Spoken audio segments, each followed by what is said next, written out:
Biochemistry की अगली class में हम बात करने जा रहे हैं फैक्टर्स अफेक्टिंग एंजाइम एक्शन की।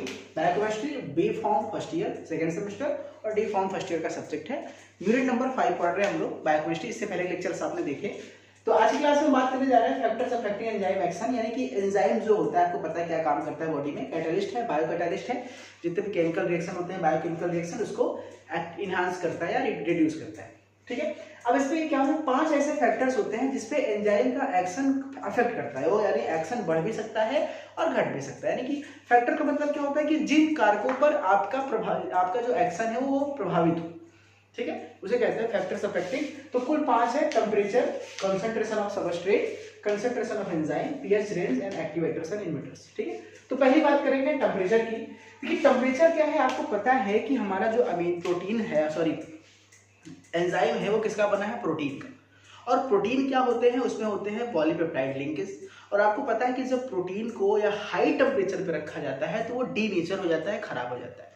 तो जो क्योंकि प्रोटीन से बना है एंजाइम, तो अगर एंजाइम को भी हम हाई टेम्परेचर पे रखेंगे तो सीधी सी बात है कि वो क्या होगा, खराब हो जाएगा। यानी एक ऑप्टिमम टेम्परेचर तक हम कह सकते हैं कि अगर क्या है कि आपका ऑप्टिमम टेम्परेचर क्या है, करीब 45 से 55 डिग्री सेल्सियस तक, इतनी तक टेम्परेचर पे एंजाइम एक्शन बढ़ता रहेगा। यानी स्टार्टिंग में क्या होगा, स्टार्टिंग में एंजाइम एक्शन बढ़ेगा, यानी कि धीरे टेम्परेचर बढ़ाओगे तो एंजाइम बढ़ेगा, लेकिन कहाँ तक, 45 से 55 तक। उसके ऊपर जाना शुरू करोगे तो डीनेचर हो जाएगा। यानी इसका जो कर्व बनता है वो बेल शेप्ड बनता है।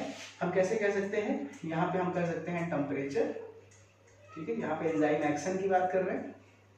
तो क्या होगा, टेम्परेचर जैसे जैसे बढ़ाते जाओगे धीरे धीरे धीरे धीरे ये ऐसे बढ़ेगा और ये इस शेप में आएगा, यानी बेल शेप्ड का। अब एग्जाम में जीपैट में कई बार पूछा गया है कि एंजाइम का जो फैक्टर अफेक्टिंग होता है किस तरह का बनता है, बेल शेप। ठीक है, इसे बोलते हैं घंटी शेप का।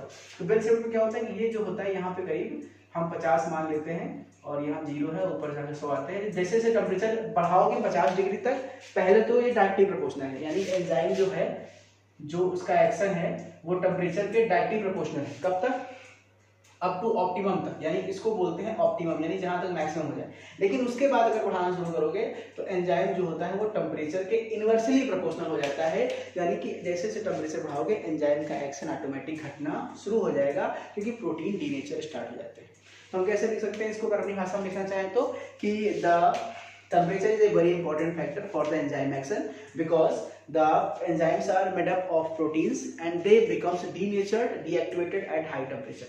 ठीक है, up to 45 to 55 optimum temperature. When we increase the temperature, the enzyme action is increased. It is directly proportional. But after the reaching optimum condition, when we increase the temperature, their action is decreased. This is then enzyme action is inversely proportional to the temperature. ठीक है, ये सीधे से function. दूसरी हम बात करें concentration of substrate. Concentration of substrate क्या है कि रॉ मटेरियल, सबस्ट्रेट क्या है, रॉ मटेरियल। सबस्ट्रेट और एंजाइम दोनों क्या है, रॉ मटेरियल। जैसे मैंने आपसे कहा कि डोसा बनाना है तावा के साथ, तो जितना ज्यादा पेस्ट होगा, जितना ज्यादा पेस्ट होगा उतना ज्यादा डोसा बनेगा। जितना कम पेस्ट होगा उतना कम डोसा बनेगा। भाई कम पेस्ट है तो 10 डोसा बनेगा, 20 डोसा बनेगा। ज्यादा पेस्ट है तो 50 बनेगा, 100 बनेगा। यानी एक तरह से हम कह सकते हैं कि जो कंसंट्रेशन ऑफ सबस्ट्रेट है ये एंजाइम के डायरेक्टली प्रोपोर्शनल है। जितना ज्यादा एंजाइम एक्शन बढ़ेगा, सबस्ट्रेट कंसंट्रेशन बढ़ेगा। तो हम यहाँ कह सकते हैं कि कंसंट्रेशन ऑफ सबस्ट्रेट, और यहाँ पे है एक्शन, और कर्व कैसे बनेगा, स्ट्रेट लाइन। यानी जैसे जैसे कंसंट्रेशन बढ़ाते जाएंगे वैसे वैसे एक्शन बढ़ता चला जाएगा। ठीक है, ये हम कह सकते हैं कि the concentration of substrate is directly proportional to the enzyme action as well as the concentration of substrate is increase, the action of enzyme is also increase. ठीक है, अब हम बात करेंगे कंसंट्रेशन ऑफ एंजाइम की। तो आपको एग्जांपल दिया था डोसा और तवा का। तो एंजाइम क्या था, तवा था। अच्छा, आपको पता है कि जब किसी जगह पे तवा का साइज छोटा है और तवा का साइज खूब बड़ा है तो ज्यादा डोसा कब बनेगा। कभी शादी वादी में गए, लाइन ले खड़े होते प्लेट में से ना, भैया दे दो भैया दे दो। तो उसमें क्या होता है, बड़ा सा प्लेट होता है, वो ढेर सारा बनाता है, फिर इसको बनाता है, आपको देता है। तो जितना बड़ा तवा होगा उतना डोसा एक बार में बन जाएगा ज्यादा, और जितना छोटा तवा होगा डोसा उतना कम बनेगा।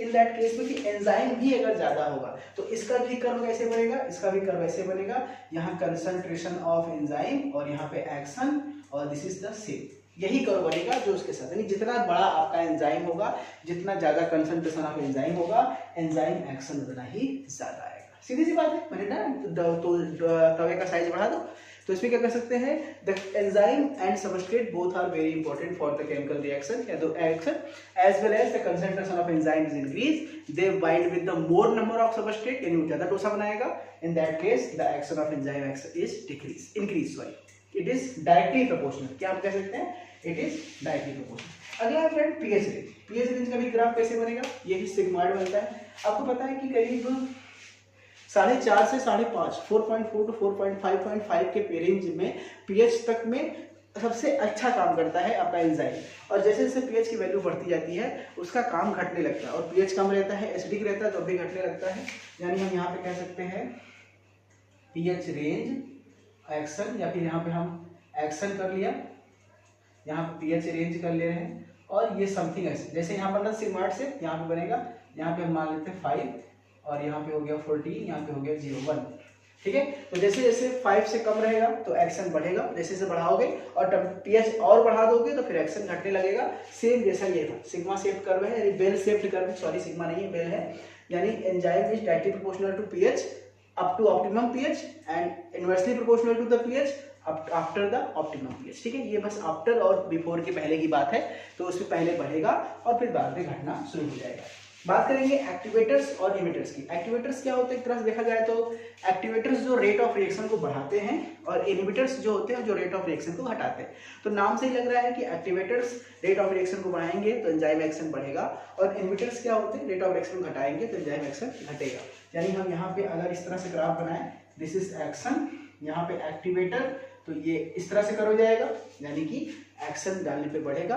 और अगर हम दूसरा कर्व बनाते हैं, यहाँ पे हमने एक्शन ले लिया, यहाँ पे हमने इनहिबिटर ले लिया, तो ये कर्व नीचे जाएगा। जैसे जैसे इनहिबिटर कंसंट्रेशन बढ़ेगा एक्शन क्या होगा, धीरे धीरे घटेगा। तो बस ग्राफ ही ग्राफ बनाने हैं, और एग्जाम पे बहुत बार पूछा गया है फैक्टर्स अफेक्टिंग एंजाइम एक्शन, और बहुत आसान है, कुछ भी ऐसा टॉपिक नहीं है जो कठिन है। तो सारा का सारा टॉपिक बहुत आसान है, मेरे ख्याल से इसको आप आसानी से पढ़ लेंगे, अपने से याद कर लेंगे, कुछ भी इसमें नहीं है।